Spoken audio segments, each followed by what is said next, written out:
अब rescue operation सही दिशा में बढ़ रहा है, मजदूरों का हालचाल मिल रहा है। इस रिपोर्ट के जरिए दरअसल समझिए कि कैसे अब 10वें दिन रेस्क्यू ऑपरेशन किस स्टेज पर है।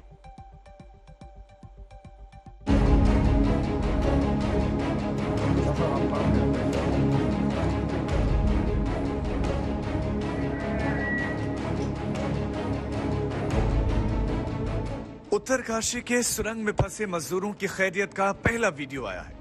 आज टनल हादसे का 10वां दिन है और पहली बार राहत और बचाव कर्मी टनल के भीतर कैमरा डालने में कामयाब रहे। सीसीटीवी का ये वीडियो देखिए। रेस्क्यू अधिकारी सुरंग में फंसे मजदूरों को निर्देश दे रहे हैं कि वो एक एक करके अपनी गिनती करें ताकि सबकी खैरियत का पता चल सके। सभी को एक एक करके कैमरे पे दिखाओ और कैमरे पे पता चल जाना चाहिए हम आपको यहाँ से देख रहे हैं। सारे लोग ठीक है तो कैमरे में अपने आप को दिखाएं, हाथ खड़ा करें, अच्छे से मुस्कुराएं, हम तुम्हारे पास जल्दी पहुँचेंगे, घबराए नहीं। सबको बोला एक एक आदमी को देखेगा। एक एक आदमी आए कैमरे के पास, एक एक आदमी कैमरे के पास आता रहे ताकि आपके परिजनों को हम दिखाएंगे। आज ये वीडियो सुबह 3:55 पर बनाया गया। जो लोग सुरंग में फंसे मजदूरों से परिचित हैं, वो सीसीटीवी पर देखकर उनकी तस्दीक कर रहे थे। वॉकी टॉकी पे बोलो लगा के बात करें। क्या नाम है उसको? सबा सबा सबा सबा और उसे ऑन करके बात करो। सबा सबा सबा 20 साल। ये कौन है? ये विश्वजीत है सर। उसके बगल वाला नमोदुर्गा का आदमी है। राहत अधिकारी जो निर्देश मजदूरों को दे रहे थे, वो उनका पालन भी कर रहे थे। ये इस बात का सबूत है कि 10 दिन बाद भी उनकी हालत ठीक है। अब वो दिखाने की कोशिश कर रहा है कितना गिरा हुआ मलबा, उल्टा करके कैमरा को वो जा रहा है, ऊपर दिखा रहा है। रस्सी लगा रखी उन्होंने और उन्होंने दिमाग लगाया, उन्होंने मलबे को हटाया नहीं है।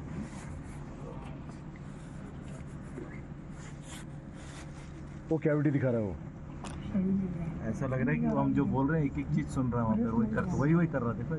यस, राहत कर्मियों के लिए ये बड़ी कामयाबी है और अब कोशिश हो रही है खाना और पानी की नई खेप भेजने की। अगला प्रोब माइक के साथ डालेंगे हम।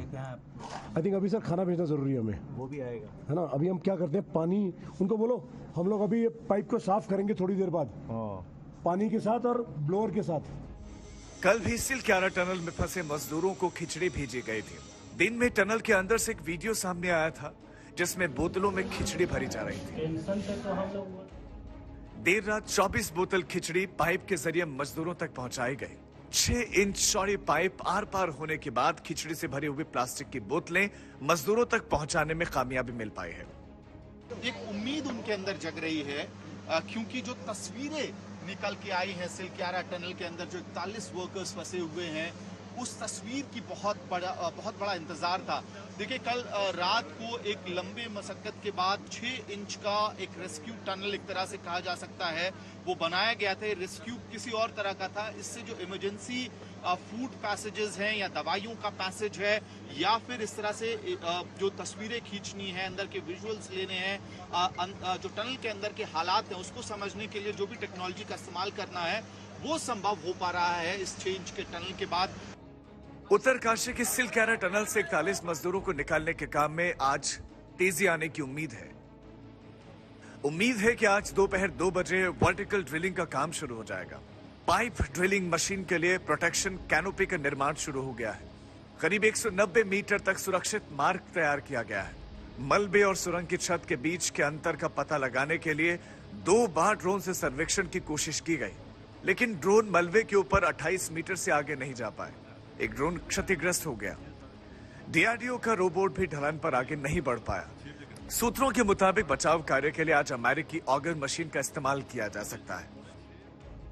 इस बीच रेस्क्यू ऑपरेशन में इंटरनेशनल टनलिंग अंडरग्राउंड स्पेस के प्रोफेसर अर्नोल्ड डिक्स भी शामिल हो गए हैं। पूरी कोशिश है कि किसी तरह 41 जिंदगियां सही सलामत लौटाएं। आशुतोष मिश्रा के साथ ओंकार बहुगुणा, उत्तरकाशी, आज तक।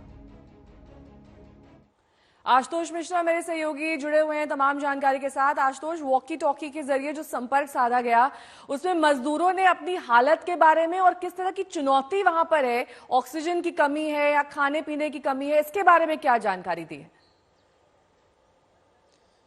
दरअसल जैसे ही 6 इंच चौड़ी पाइप भेजी गई है, ये उनके लिए एक लाइफ लाइन है। हालांकि पहली लाइफ लाइन से सिर्फ ड्राई फ्रूट जा रहा था, सूखी रसद थी, जो बहुत ज्यादा पेट तो आप नहीं भर सकते उससे। लेकिन जैसे ही ये पाइप पहुंची है, उनकी खुशी का ठिकाना नहीं था। सबसे पहले जब उन्हें बताया गया कि अब आपके लिए खाना आ रहा है, तो उन्हें पहले 24 बोतलों में भरकर खाना भेजा गया इस पाइप के जरिए। जब तक ये पाइप से खाना जा रहा था, तब तक ड्रोन के जरिए भी काम करने की कोशिश की जा रही थी कि अंदर की तस्वीरें कैप्चर हो सके जहां पर काम हो रहा है। लेकिन जहां अंदर काम हो रहा, वहां इतनी धूल है कि ड्रोन बहुत कुछ कैप्चर नहीं कर पाया। वो तमाम मजदूर बहुत ज्यादा बोल नहीं पाए, क्योंकि जब वॉकी टॉकी भेजा गया, वॉकी टॉकी के लिए भी एक रेंज और नेटवर्क चाहिए। 60 मीटर चौड़ा मलबा एक दीवार बना हुआ है, जिस वजह से वॉकी टॉकी काम नहीं कर पाया। और जिस पाइप के मुहाने पर ये तमाम आप तस्वीरों में देख पा रहे हैं कि जो बात कर रहे हैं, दरअसल उनके हाथ में एक लाउड स्पीकर है, छोटा मिनी लाउड स्पीकर है, जिसका मुंह पाइप की ओर रखा गया है। यहां से ज्यादा शब्दों में उन्हें समझाने की कोशिश की जा रही है, क्योंकि वहां से जो रिस्पॉन्स आता है वो 1 या 2 शब्दों में ही हो पाता है, तभी समझ में आती है बात, क्योंकि दूरी है। तो उनके पास अभी वॉकी टॉकी से संपर्क नहीं है, अभी भी वो उसी तरह से पाइप में मुंह डाल करके बोलते हैं, तो उनकी आवाज यहाँ रिसीव हो पाती है। लेकिन यहाँ से जो कुछ बोला जा रहा है, चूंकि अब उसके लिए स्पीकर का इस्तेमाल हो रहा है, तो वो पूरी तरह से समझ पा रहे हैं। इस बीच टनल के पूरे मुहाने पर अब रोबोटिक्स की मदद ली गई। तो दरअसल जो रोबोट आया था DRDO का, वो समतल जगह पर चलता है, और चूंकि वो समतल जगह पर नहीं चल पाया, अंदर की जमीन काफी उबड़ खाबड़ है, मलबा पड़ा हुआ है, तो अब ये कोशिश की जा रही है कि उसे फिर से असेंबल किया जाए और उसको उसके रोवर को इस तरह तैयार किया जाए कि एक बार फिर वो टनल पर चल पाए और वहां की मिट्टी को और वो पूरी मोटी दीवार को वो सेंस कर पाए। अब इन जब तकनीकों का इस्तेमाल हो रहा है, तो ड्रिलिंग की भी तैयारियां साथ के साथ हो रही हैं। सबसे बड़ी बात यह थी कि जब लाइफ लाइन स्टेब्लिश हो गई, लेकिन आज हमें यह भी जानकारी मिली है कि उन तक एक फोन पहुंचाया जाएगा। वो फोन जो पारंपरिक रूप से इस्तेमाल होता है, जिसमें तार होता है, सिंगल हैंड सेट होता है, तार के साथ अगर भेजेंगे, तब ये कोशिश की जाएगी कि पहले रेस्क्यू टीम और उनके बीच एक प्रॉपर कम्युनिकेशन हो सके।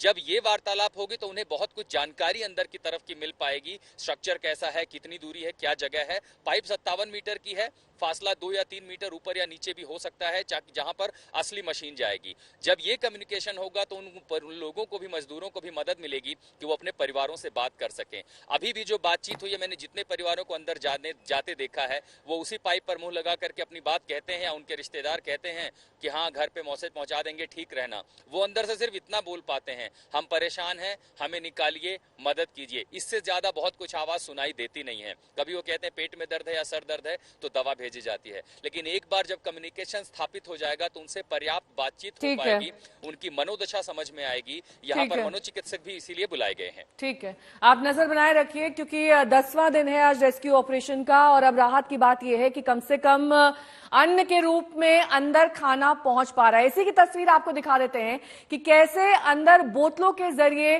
खाना पहुंचाया गया। 24 बोतल खाना अंदर भेजा जा चुका है इस पाइप के जरिए, ताकि अब ड्राई फ्रूट्स और बाकी दूसरी चीजों के साथ साथ ये खिचड़ी इन मजदूरों तक पहुंच सके, क्योंकि हर जिंदगी को बचाना है, यही उत्तराखंड सरकार कोशिश कर रही है। और लगातार इन कोशिशों को अंजाम देने के लिए एक्सपर्ट्स की भी मदद ली जा रही है।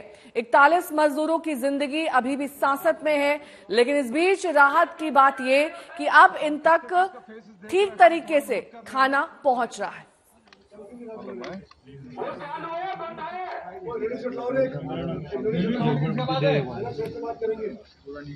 पाइप में रस्सी बांध के उसके पास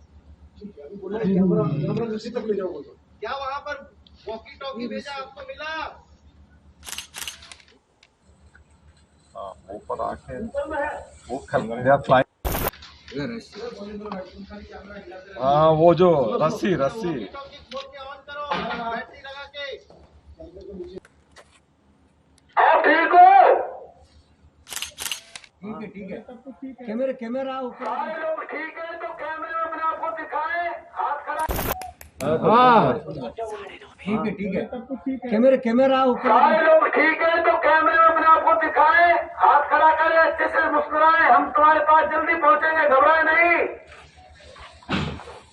सबको बोला, एक आदमी को देखेगा। एक आदमी आए कैमरे के पास। एक आदमी कैमरे के पास आता रहे, ताकि